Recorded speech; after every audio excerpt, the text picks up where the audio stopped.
Assalamualaikum warahmatullahi wabarakatuh. Innal hamdalillah nahmaduhu wa nasta'inuhu wa nastaghfiruh wa na'udzu billahi min syururi anfusina wa min sayyiati a'malina. Man yahdihillahu fala mudhillalah wa man yudlil fala hadiyalah. Ashhadu an la ilaha illallah wahdahu la syarikalah wa ashhadu anna Muhammadan abduhu wa rasuluh. Ya ayyuhalladzina amanu taqullaha haqqa tuqatih wa la tamutunna illa wa antum muslimun. Ya ayyuhan nasu taqu rabbakumul ladzi khalaqakum min nafsin wahidah wa khalaqa minha zawjaha wa batha minhuma rijalan katsiran wa nisaa wattaqullaha alladzi tasaaluna bihi wal arham innallaha kana 'alaikum raqiba.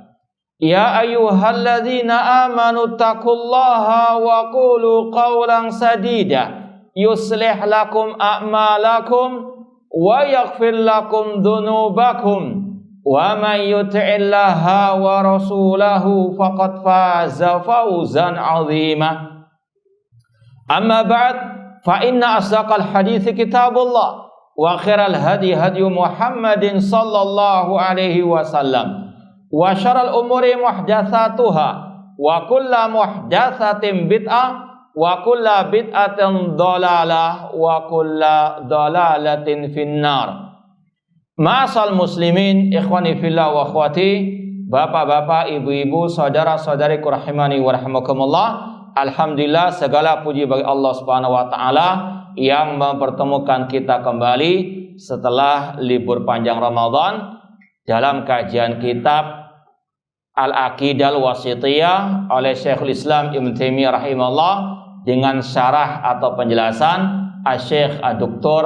Shalih bin Fauzan Al-Fauzan hafizallahu taala. Semoga Allah Subhanahu wa taala senantiasa memberikan kepada kita keistiqomahan dalam belajar akidah salaf ahli sunnah wal jamaah dan berpegang teguh dengannya sampai akhir hayat kita nanti.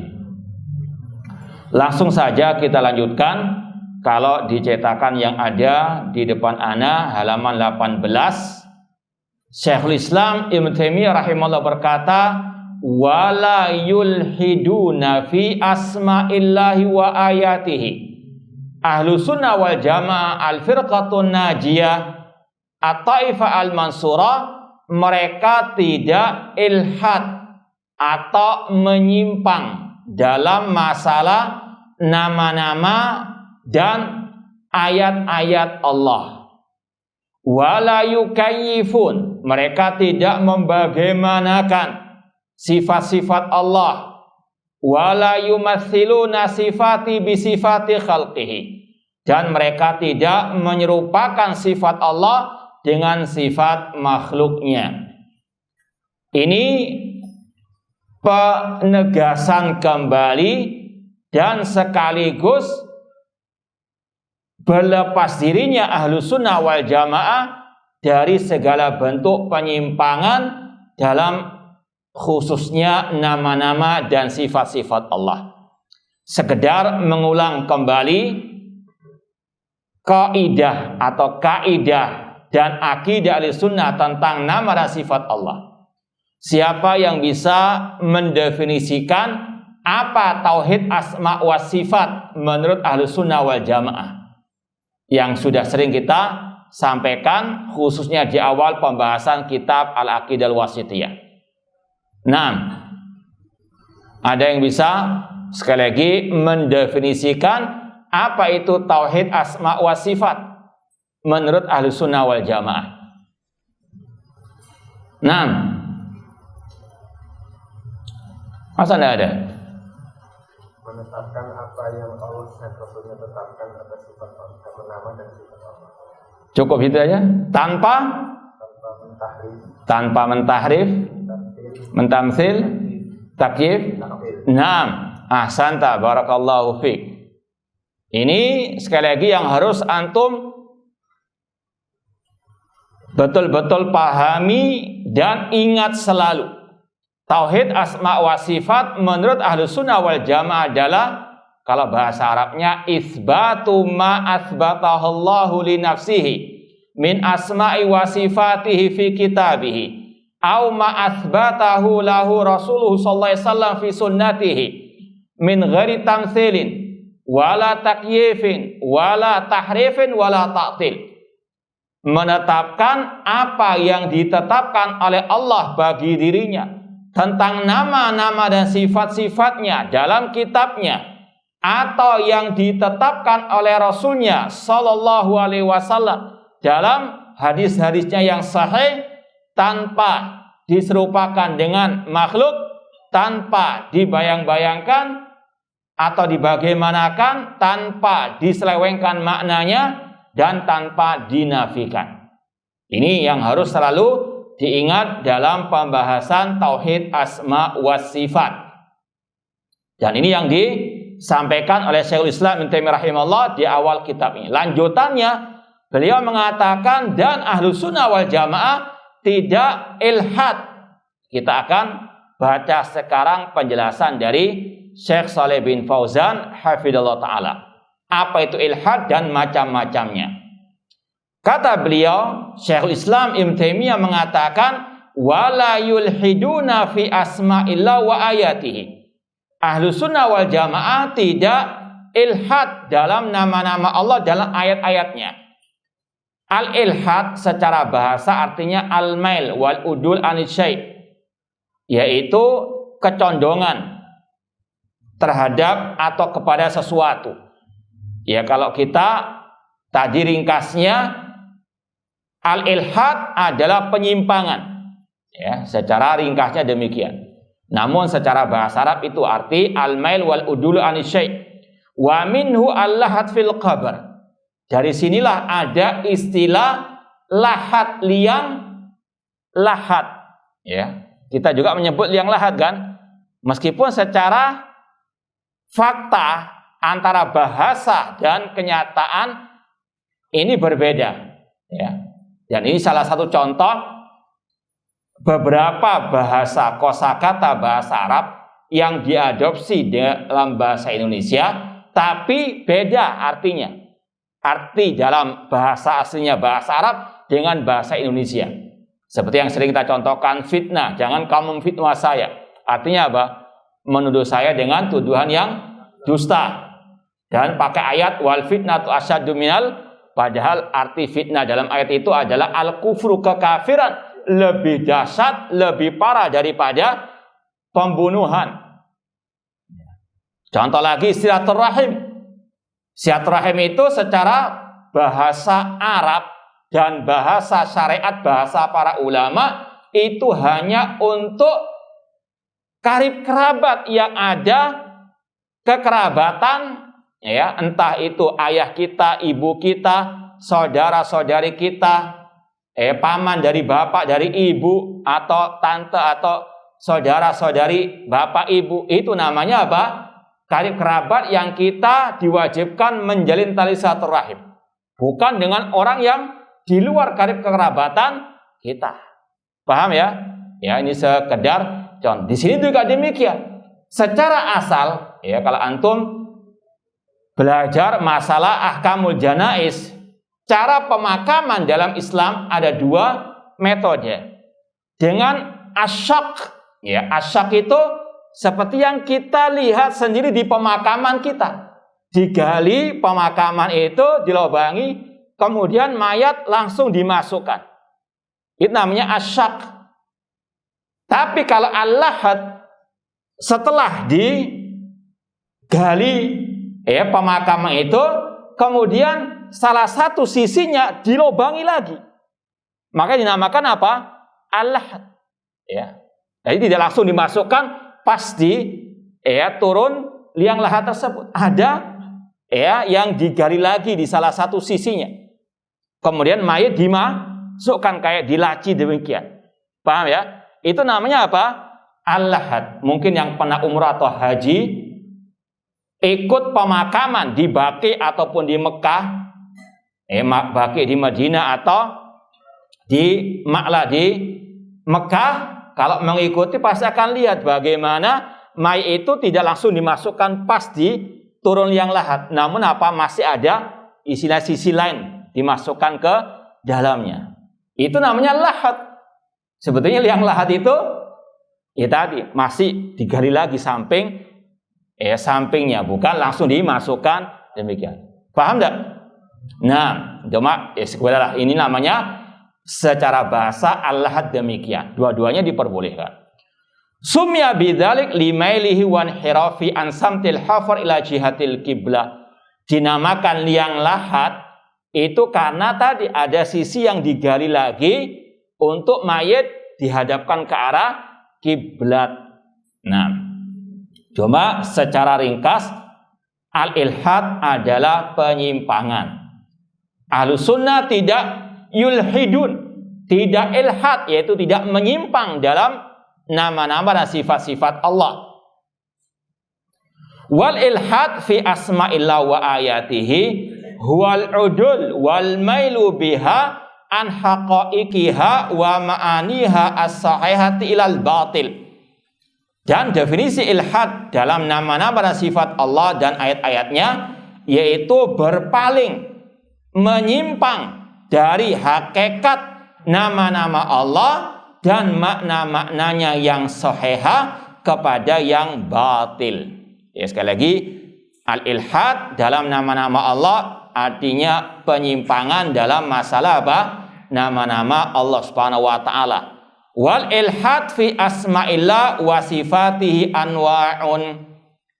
Adapun contoh-contoh macam-macam penyimpangan dalam nama-nama Allah dan sifat-sifatnya ini ada beberapa macamnya.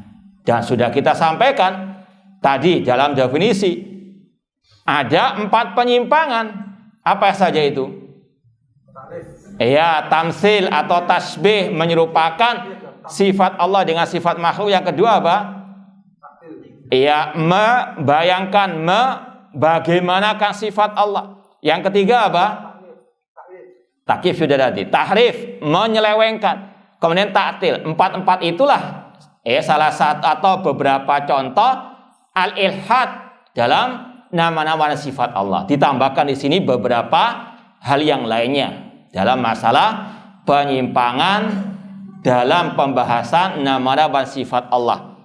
Dan ini salah satu metode Ahlussunnah wal Jamaah. Setelah kita tahu yang hak untuk kita ikuti, tahu yang batil untuk kita apa? Jauhi. Sebagaimana dalam pembahasan kalimat tauhid la ilaha illallah. La ilaha illallah ada 2 rukunnya. Apa itu? An-nafyu wal isbat, menafikan semua sesembahan selain Allah dan menetapkan hanya Allah sesembahan yang hak. Demikian pula di sini. Kita wajib mengikuti metode akidah Ahlussunnah dalam masalah tauhid asma wa sifat, menetapkan apa yang ditetapkan oleh Allah dan Rasulnya tentang nama dan sifatnya. Ini yang hak. Kemudian yang batil, yang menyimpang tadi, tasbih atau tamsil, tahrif, takyif, ta'til, wajib untuk kita apa? Ketahui dan untuk kita jauhi. Sebagaimana kata Hudzaifah bin Yaman radhiyallahu anhu, kana nasu yas'aluna Rasulullah anil khairi wa kuntu as'alu anil syarr makhafat an yudrikani. Dahulu para sahabat Rasul sering bertanya kepada Rasul tentang hal-hal yang bersifat al-khair, kebaikan. Namun aku, kata Hudzaifah, bertanya kepada Rasul tentang kejelekan. Jangan sampai kejelekan itu apa? Menimpaku. Ada amar ma'ruf, ada apa? Nahi mungkar. Wa'budullah, ibadailah Allah, wala tusyriku bis. Jangan berbuat syirik. Enggak cukup hanya tahu yang hak saja, harus tahu yang batil untuk dijauhi, untuk mentahdzir umat dari kejelekan tersebut. Di antaranya di sini masalah contoh-contoh macam-macam penyimpangan dalam nama-nama Allah dan juga sifat-sifat Allah. Selain 4 itu ada beberapa tambahan di sini. An-naul awal, yang pertama di sini disebutkan antusammal asnamu biha, menamakan berhala-berhala dengan nama-nama Allah. Ini bentuk pelecehan. Ya. Kata tasmiyatil Lat minal ilah. Contoh, berhala orang musyrikin jahiliyah dinamakan Al-Lat, afara'aitumul Lata wal Uzza. Di antara sebab penamaan Al-Lat ada beberapa sebab, namun salah satunya karena diambil dari nama Al-Ilah, la ilaha. Kalau bahasa Arabnya ada mudzakkar muannas, ya, seperti talibun santri, talibatun santriwati. Di sini juga al-ilah diambil dari kata-kata al-ilah, muncul nama Al-Lat. Ya, ini salah satu sebab penamaan Al-Lat dari apa? Al-ilah. Ada pula sebab yang lain, yaitu diambil dari kata-kata latayalutu, yaitu ada dulu seorang musyrik yang dermawan sering membuat adonan roti. Membuat adonan roti itu dari kata-kata latayalutu. Latayalutu itu membuat adonan roti. Maka ketika orang itu meninggal dunia, dikeramatkan, dikuluskan, disembah selain Allah, dinamakan apa? Al-Lat. Dari kata-kata latayalutu. Ada beberapa sebab penama. Namun yang kita tekankan di sini, sebab yang pertama, diambil kata-kata Al-Lat dari nama Allah Al-Ilah. Ini bentuk pelecehan kepada Allah Subhanahu wa ta'ala. Demikian pula nama berhala orang musyrikin Al-Uzza diambil dari nama Allah Al-Aziz. Ini juga bentuk pelecehan kepada Allah Subhanahu wa ta'ala. Kemudian yang ketiga, berhala orang musyrikin Al-Manat dari kata nama Allah Al-Mannan. Ini kata ulama termasuk bentuk penyimpangan terhadap nama-nama Allah Subhanahu wa ta'ala. Demikian pula tidak boleh kita menamakan makhluk dengan nama-nama yang memang khusus untuk Allah. Seperti nama Allah itu sendiri, nama Rabbul Alamin. Wah, karena kecintaannya kepada Al-Quran, karena ayat dalam surah Al-Fatihah, Alhamdulillah Rabbil Alamin, dinamakan anaknya Rabbul Alamin misalnya. Haram. Tidak boleh, ini bentuk al-ilhad fi asma'illahi azza wa jalla. Karena itu nama-nama yang khusus bagi Allah Subhanahu wa ta'ala. Ataupun nama Al-Khaliq, Ar-Rahman. Tidak boleh menamakan manusia dengan nama-nama yang memang itu khusus bagi Allah Subhanahu wa ta'ala. Kemudian contoh yang kedua dari bentuk al-ilhad dalam nama-nama Allah, tasmiyatuhu subhanahu wa ta'ala bima la yaliku bihi.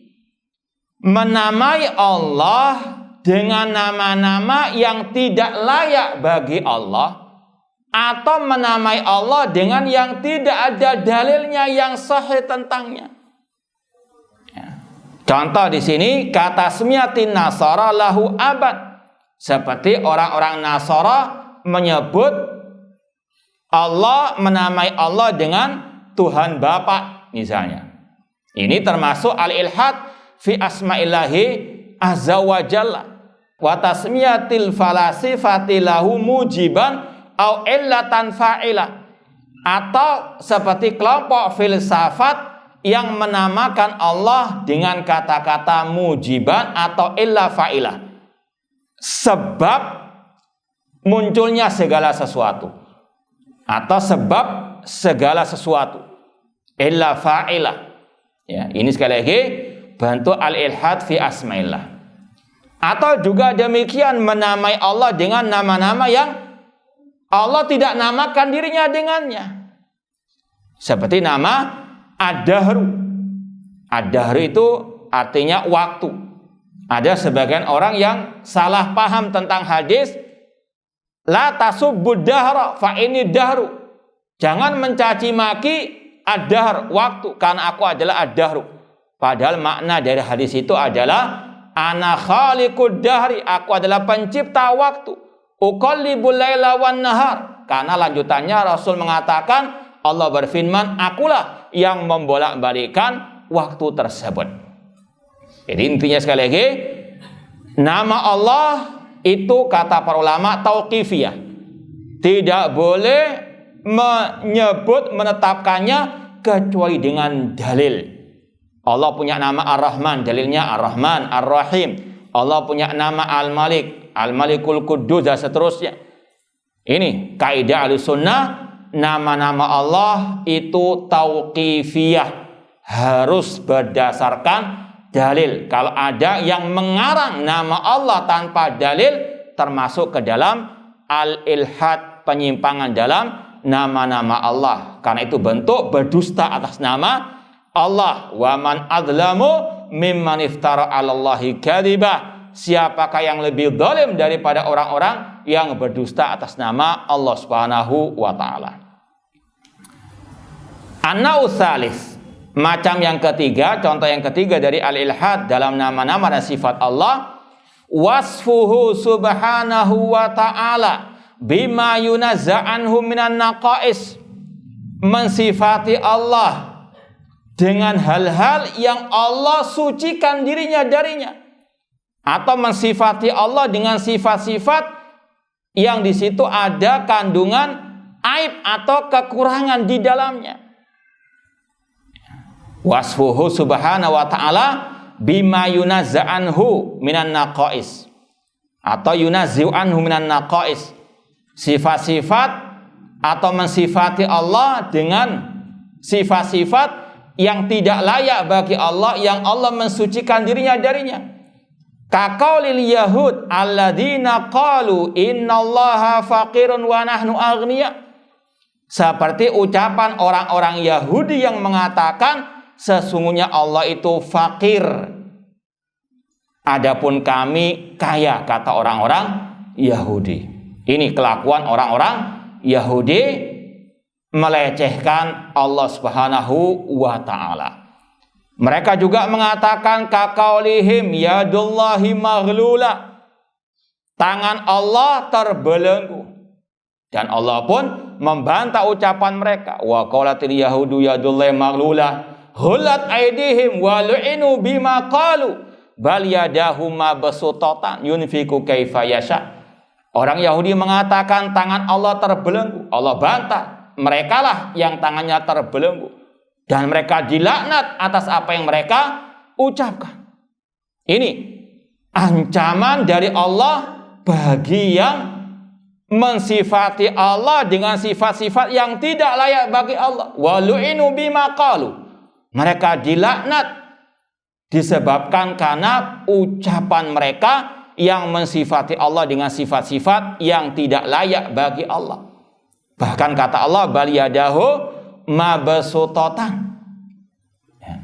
Ini juga mirip dengan kelakuan orang-orang yang melecehkan kalamullah, yang mengatakan Al-Quran ada mincela-mincelinya.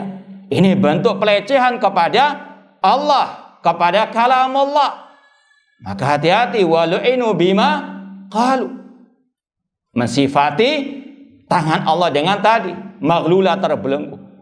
Demikian pula yang mensifati sifat kalamullah, dan di antara kalamullah adalah Al-Quran. Kalau dikatakan Al-Quran nasikh mansuhnya itu ada isu tempe sore dele, maka ini bentuk al-ilhad fi asma'illah, melecehkan kalamullah, melecehkan Al-Quran, melecehkan Allah Subhanahu wa ta'ala. Ini kelakuan orang-orang yang mengikuti jejak al-Yahud, na'udzubillahi min dzalik. Demikian pula orang Yahudi melecehkan Allah dengan kata-kata wa annahu istaraha yaumas sabat, bahwasanya Allah itu istirahat hari Sabtu. Kata mereka, setelah Allah menciptakan langit dan bumi dalam 6 masa, Allah ditimpa kelelahan. Allah membantah dengan kata-kata wa ma massana min lughub, kami tidak ditimpa oleh kelelahan. Namun orang Yahudi, ini kelakuan mereka senantiasa melecehkan Allah dan juga mensifati Allah dengan sifat-sifat yang tidak layak bagi Allah. Ta'alallahu amma yaqulun, maha tinggi, maha suci Allah dari apa yang mereka ucapkan. An-nau' rabi', contoh yang keempat dari al-ilhad, jahdu ma'aniha wa haqaiqiha. Mengingkari, menolak makna dari nama-nama dan sifat-sifat Allah. Kaqaulil Jahmiyah innaha alfadhun mujarradatun la tatadammanu sifat wala ma'aniya. Seperti ucapan kelompok Jahmiyah yang mengatakan bahwasanya nama-nama Allah itu sekedar lafaz, kata-kata yang tidak ada kandungan sifatnya. Mereka tidak mengimani istilahnya nama dan sifat Allah secara mutlak. Makanya kata para ulama, banyak para ulama salaf yang mengeluarkan kelompok Jahmiyah dari Islam, dari kaum muslimin. Di antaranya karena mereka mengingkari semua nama dan sifat Allah. Mereka mengatakan Allah tidak punya nama, tidak punya sifat. Kelompok Jahmiyah ini nenek moyangnya sama dengan orang Syiah Rafidhah. Syiah Rafidhah nenek moyangnya dari mana? Orang Yahudi, Abdullah bin Sab al-Yahudi. Kelompok Jahmiyah juga sama, dari Yahudi.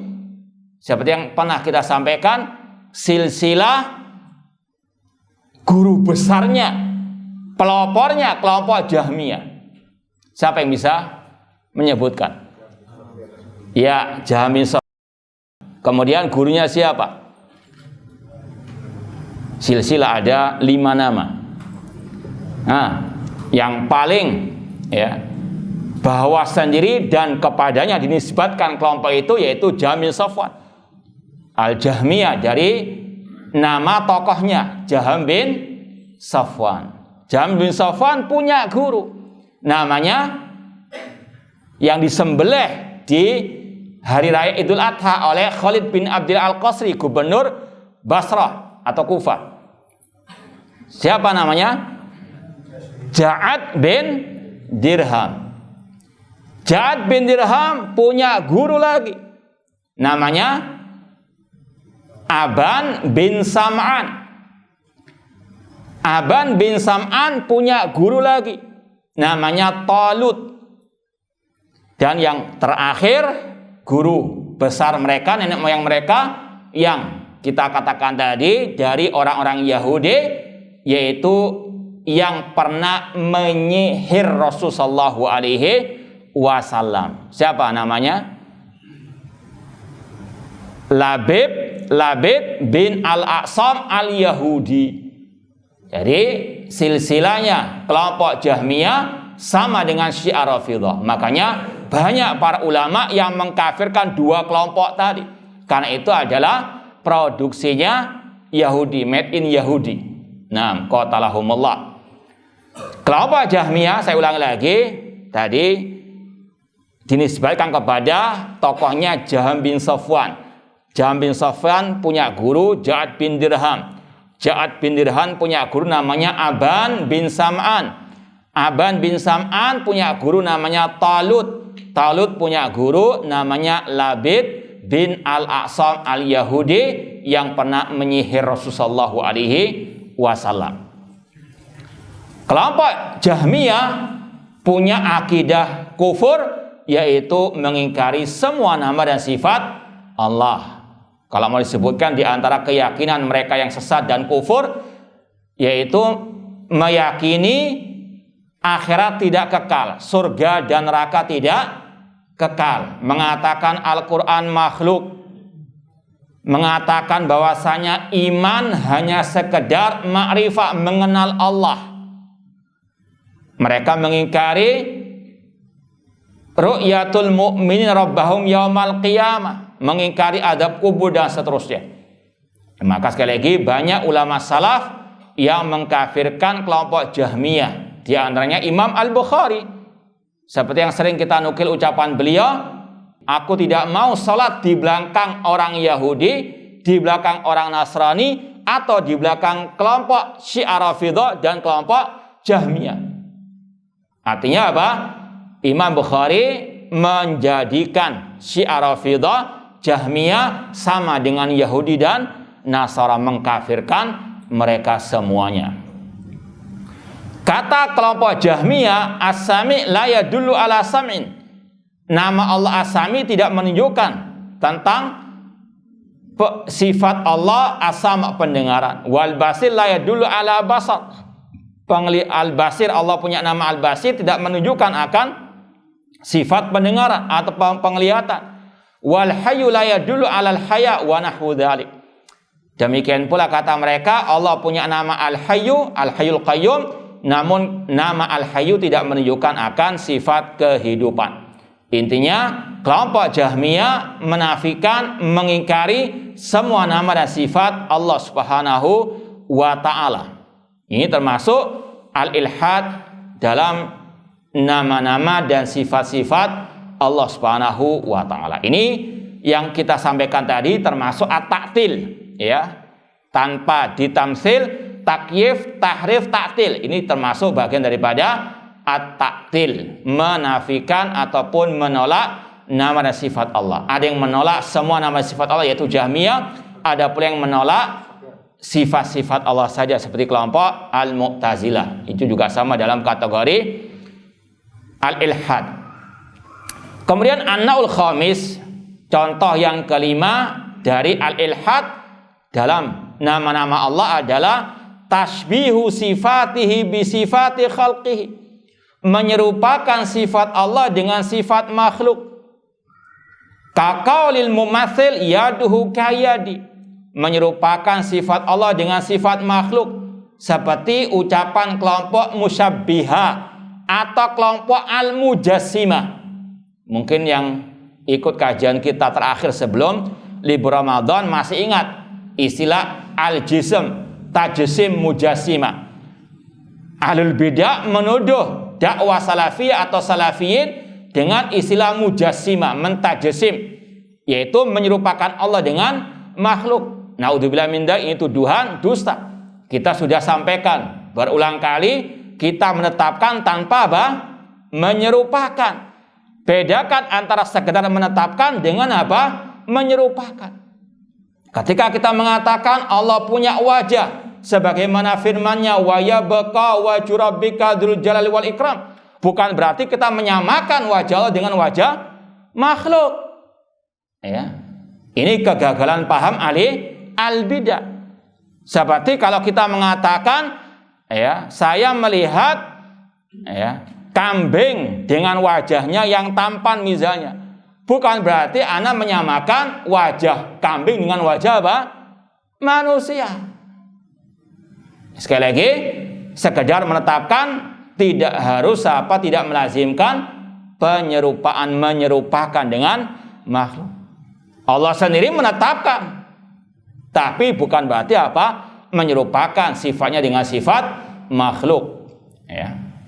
Adapun namanya at-tajsim atau al-mujassimah, yaitu kelompok yang mengatakan tangan Allah sama dengan tanganku, sama dengan tangan manusia. Ini baru namanya at-tasbih, menyerupakan. Ini kufur akbar. Seperti yang dikatakan oleh Nu'aim bin Hammad al-Khuzai, gurunya Imam Bukhari rahimahullah. Beliau mengatakan man syabbahallaha bi syai'in min khalqihi faqad kafara. Barang siapa yang menyerupakan sifat Allah dengan makhluk, maka dia kafir. Wa man ankara ma wasafallahu bihi faqad kafara. Barang siapa mengingkari apa yang Allah sifatkan dirinya dengannya, maka dia kafir. Wa laisa ma wasafallahu bihi nafsahu tashbihun. Dan sekadar menetapkan sifat yang Allah sifatkan dirinya dengannya, kata Nu'aim bin Hammad, gurunya Imam Bukhari, itu bukan tasbih.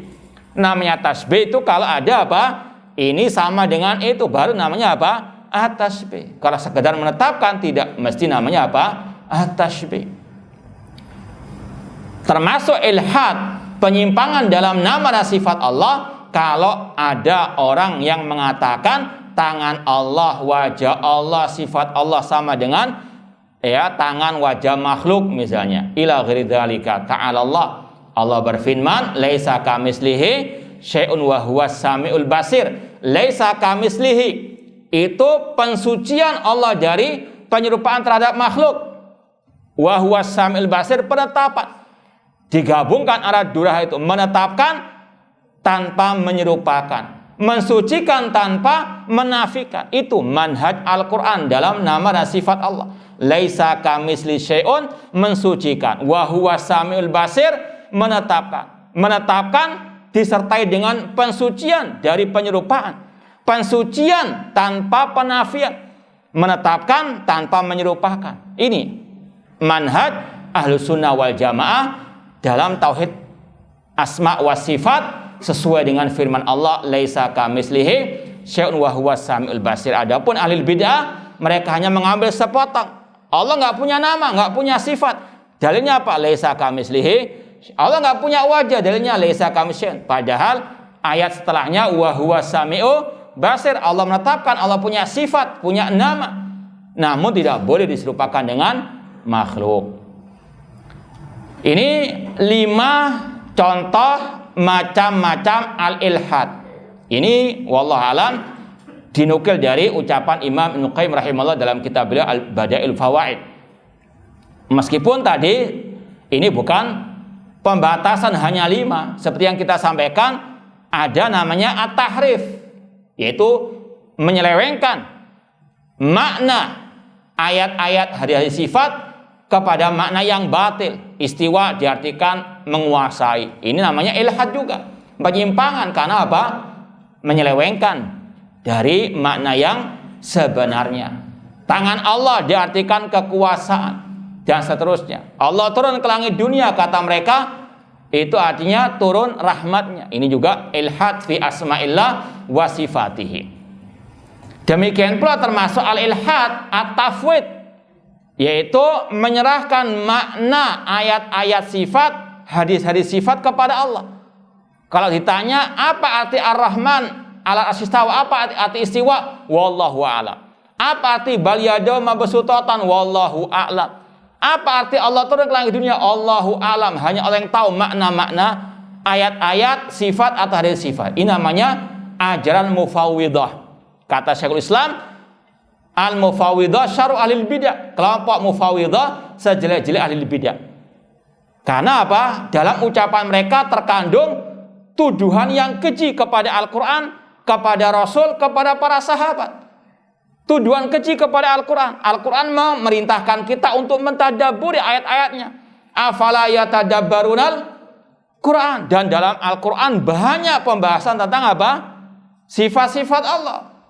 Kalau dikatakan makna sifat-sifat Allah hanya Allah yang tahu, berarti apa? Perintah untuk kita mentadaburinya nggak benar. Karena apa? Banyak ayat-ayatnya tidak apa?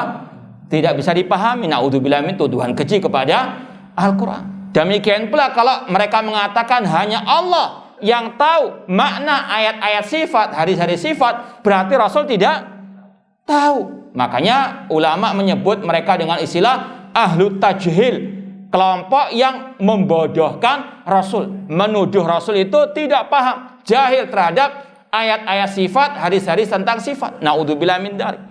Makanya dikatakan mereka sejelek ahli bidah, karena dalam ucapan mereka ini ada pelecehan kepada Al-Quran, kepada Rasul, demikian kepada sahabat Rasul SAW. Padahal sebagaimana kata Abdullah bin Mas'ud radhiyallahu anhu, kami para sahabat dahulu belajar kepada Rasul 10 ayat, dipahami semuanya, dia amalkan, baru pindah kepada ayat yang lainnya. Ini termasuk ke dalamnya ayat-ayat tentang apa?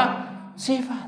Tidak ada yang tidak dipahami, karena Rasul yang mengajarkan kepada para sahabat Rasul sallallahu alaihi wasallam. Dan sudah jelas para salafus saleh mereka mentafsirkan, memaknai ayat-ayat hadis-hadis tentang sifat Allah tersebut. Bahkan sebagaimana kata Imam Malik rahimahullah, al-istiwa maklum. Arti istiwa sudah dipahami. Apa arti istiwa? Ala wartafa. Istawa artinya ala wartafa. Sebagaimana kata Mujahid, muridnya Abdullah bin Abbas radhiyallahu taala anhuma. Ya. Al-istiwa maklum wal kaifu majhul. Ahlus Sunnah wal Jamaah menyerahkan bagaimananya sifat Allah kepada Allah. Kalau bagaimana, iya diserahkan kepada Allah, tapi maknanya dipahami. Jangan apa? Disamakan antara kaifiyah dengan al-makna. Makna ayat-ayat hadis-hadis sifat itu maklum kata Imam Malik. Adapun bagaimananya wallahu a'lam. Namun sebagian orang gagal paham, dikira semua makna ayat-ayat sifat atau makna ayat sifat tidak yang tahu kecuali Allah. Ini sekali lagi ucapan yang batil. Ini juga termasuk ajaran yang menyimpang, at-tafwid fi asma'illahi wa sifatihi. Wa qad tawa'adallahu al-mulhidin fi asma'ihi wa ayatihi bi asyaddil wa'id. Allah mengancam orang-orang yang menyimpang dalam nama-namanya, sifat-sifatnya atau ayat-ayatnya dengan ancaman yang sangat pedih, bi asyaddil al-wa'id. Faqala subhana fil ayat, Allah berfirman dalam surat Al-A'raf ayat 180, walillahil asmaul husna fad'uhu biha wa dzarul ladzina yulhiduna fi asma'ihi sayujzauna ma kanu ya'malun. Allah memiliki nama-nama yang al-husna, nama-nama yang paling indah, yang paling baik. Kata Syekh Abdurrahman As-Sa'di dalam tafsir beliau, wa dhabituhu, penentuan, ketentuan, kaidah ini adalah asmaul husna, termasuk asmaul husna atau tidak, tentunya tadi berdasarkan dalil. Yang kedua, kullu ismin dalin ala sifati kamalin azimah. Dinamakan al-asmaul husna itu karena dia mengandung sifat yang sempurna. Ya, semua nama yang mengandung sifat yang sempurna itulah namanya al-asma'u al-husna. Makanya kita sampaikan setiap nama Allah pasti punya apa? Sifat, dan sifatnya sifat yang sempurna, tidak ada kekurangan sama sekali. Kemudian Allah mengatakan fad'u biha, berdoalah dengan menyebut nama Allah tersebut. Contoh, kita meminta kepada Allah rezeki, maka kita tawassul dengan nama Allah, ya Razzaq urzuqni. Ini namanya fad'uhu biha, berdoalah kepada Allah dengan menyebut al-asmaul husna tersebut. Kita minta rahmat, kasih sayang dari Allah, kita sebut nama Allah apa? Ya Rahman irhamni. Kita mohon ilmu kepada Allah, kita menyebut ya Alim alimni, dan seterusnya. Kemudian kata Allah, wa dzarul ladzina yulhiduna fi asma'i, maka tinggalkanlah orang-orang yang ilhad, menyimpang dalam nama-namanya.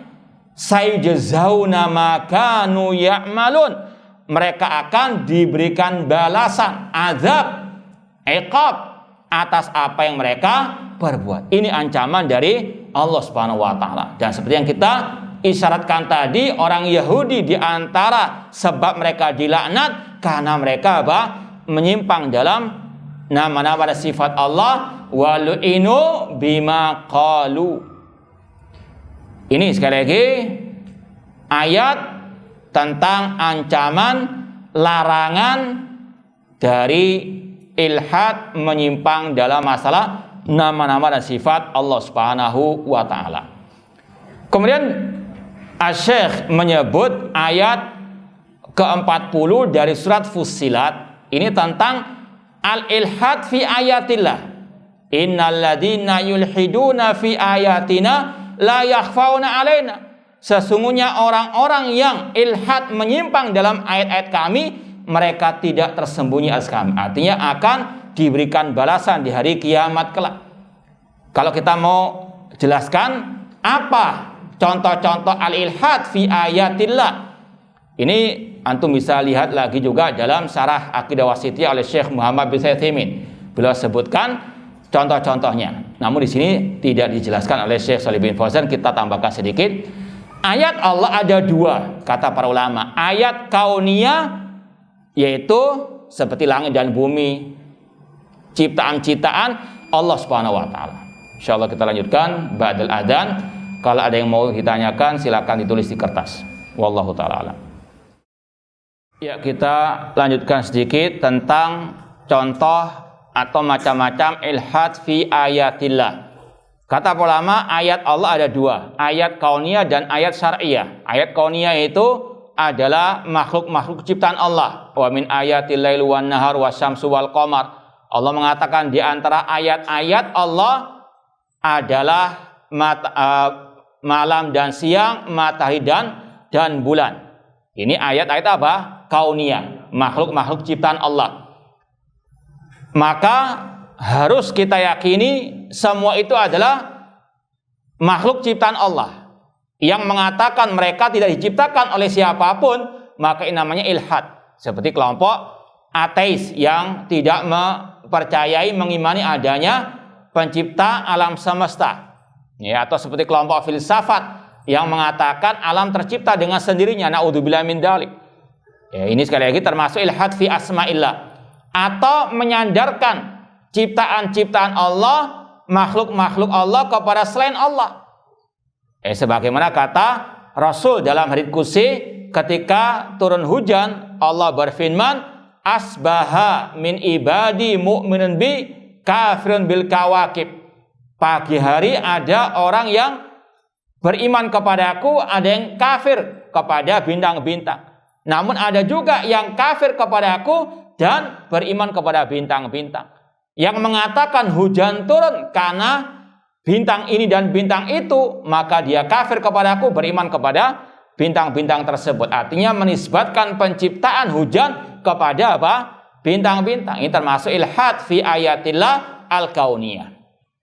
Adapun ayat Allah yang kedua yang syar'iyah, di antara contoh penyimpangan yang dilakukan oleh manusia tentang masalah ini, yaitu tentunya melecehkan Al-Quran. Seperti tadi mengatakan nasikh masuk Al-Quran itu sama dengan isuk tempe suri deli. Ini termasuk ilhad fi ayatillah asyariyah. Ataupun mengotak-atik ayat-ayat Al-Quran, mentafsirkannya, mentakwilkannya sesuai dengan hawa nafsunya, sesuai dengan kebodohannya.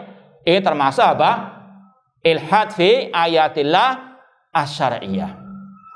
Nah, itu sedikit tambahan tentang ilhad fi ayatillah. Kemudian adapun ucapan Ibnu Taimiyah rahimahullah, wala yukayyifun wala yumatsilun ila akhir taqaddama bayanu makna takyif wa tamtsil. Sudah jelaskan sebelumnya apa arti takyif, apa arti at-tamtsil. Wallahu taala a'lam. Kita lanjutkan menjawab pertanyaan, apakah Al-Husain pernah memberontak kepada pemimpin pada saat itu dan juga pernah crash dengan Muawiyah? Ini kalau mau lebih jelasnya, silakan dengarkan rekaman kajian kita Aqidah Salaf wa Ashabul Hadis yang berkaitan dengan sikap Ahlussunnah terhadap pemimpin kaum muslimin yang kita perinci panjang lebar di kajian hari Selasa dahulu. Ya, bisa dilihat. Namun intinya tidak benar kalau beliau dikatakan memberontak. Itu ada provokator yang, ya sekali lagi, Al-Husain tidak sama sekali ada niat memberontak kepada pemimpin pada waktu itu. Namun itulah zaman-zaman Al-Fitan ada provokator, dan sekali lagi Al-Husain itu tidak memberontak. Silakan lihat di antara referensinya kitab Syekh Abdul Malik Ramadhani Hiwarud Darid, demikian pula apa yang disampaikan Syekh Abdul Aziz Rayis hafizallahu taala. Seandainya pun dikatakan seandainya Al-Husain memberontak, ini bukan hujjah. Yang hujjah itu adalah sabda kakeknya Al-Husain, yaitu siapa? Ar-Rasul SAW. Rasul mengatakan dalam baiat yang dilakukan oleh para sahabat, kata Ubadah bin Samit, wa alla nunazi'al amra ahlahu, kami dilarang memberontak kepada pemimpin kaum muslimin. Kata Imam Nawawi dalam syarah Sahih Muslim tentang hadis ini, bahwasanya ajma'a ahlus sunnah ala annal imam la yan'azilu bil fisqi, bahwasanya ahlus sunnah telah sepakat pemimpin yang fasik tidak boleh dilengserkan, tidak boleh dikudeta atau diberontak. Nah, ini ada permintaan kajian di tempat lain, ya, semoga Allah mudahkan semuanya. Apakah boleh memberi nama anak Ar-Rahman? Tidak boleh. Ini nama khusus bagi Allah. Harus apa? Pakai Abdur Ar-Rahman. Ustadz, ada yang berkata, kenapa kalau ulama yang salah meskipun kesalahannya dalam akidah dan manhaj kita tetap menghormatinya, tetap mengambil ilmu dengan mereka? Sedangkan kenapa jika ustadz yang salah dalam manhaj akan ditahdir dan diboikot, tidak boleh diambil ilmunya? Ini kurang pertanyaannya. Dan kenapa yang nggak salah dalam akidah manhaj juga diboikot? Ya, ini kadang ada orang-orang yang apa? Bijaksana nggak bijak sini. Kalau yang menyimpang akidah manhajnya layak memang diboikot, ditahdir, ya. Namun yang masalah yang membantah penyimpangan kok juga diboikot dengan alasan terlalu keras. Keras saja masih banyak yang ngantuk. Betul? Ini tanyakan kepada mereka. Kenapa kajian-kajian kita kok diboikot? Bahkan dengan apa segala bentuk cara. Mogok ngaji. Kalau ada ustadz fulan masih ngajar di masjid itu, kita semuanya akan mogok, nggak mau ngajar. Ini ulah mereka. Alaihim ma yastahiqun minallah. Sekali lagi, pertanyaan ini tambahi, tujukan kepada mereka. Sekali lagi, ucapan ulama yang salah dalam masalah akidah harus dihormati dan sebagainya. Sekali lagi, ada perinciannya. Contoh yang sudah kita sering sampaikan dalam masalah tadi pemimpin kaum muslimin. Ada satu ulama yang namanya Hasan bin Saleh. Kata Imam Dahabi, dia sebetulnya imam kaum muslimin. Namun karena dia punya akidah yang sesat, yaitu membolehkan memberontak kepada pemimpin kaum muslimin, dan dia mengatakan tidak boleh salat di belakang pemimpin yang zalim, maka dia pun ditahdir oleh para ulama salaf, di antaranya Sufyan Ats-Tsauri rahimahullah ta'ala. Bahkan Imam Tsauri ketika melihat Hasan bin Saleh salat di sebuah masjid, beliau mengatakan, aku berlindung kepada Allah dari khusuknya orang munafikin, dan beliau pun cari tempat lain pindah, nggak mau lihat wajahnya Hasan bin Saleh. Demikian pula ulama yang lain duduk di masjid hanya untuk mentahdir Hasan bin Saleh karena punya akidah sesat tersebut dan dikeluarkan dari ahli sunnah wal jamaah. Ya, cuma sekali lagi tadi, ya, orang-orang yang menyimpang, yang sesat akidah manhajnya memang layak ditahdir, dibantah. Cuma yang tadi harus dipermasalahkan juga, kenapa yang membantah penyimpangan itu kok juga apa boikot, ditahdir. Ya, sekali lagi, alaihim ma yastahiqun minallah ajilan ghairu ajilin. Wallahu alam, aku qouli hada wa akhiru da'wana anil hamdulillahi rabbil alamin. Wassalamualaikum warahmatullahi wabarakatuh.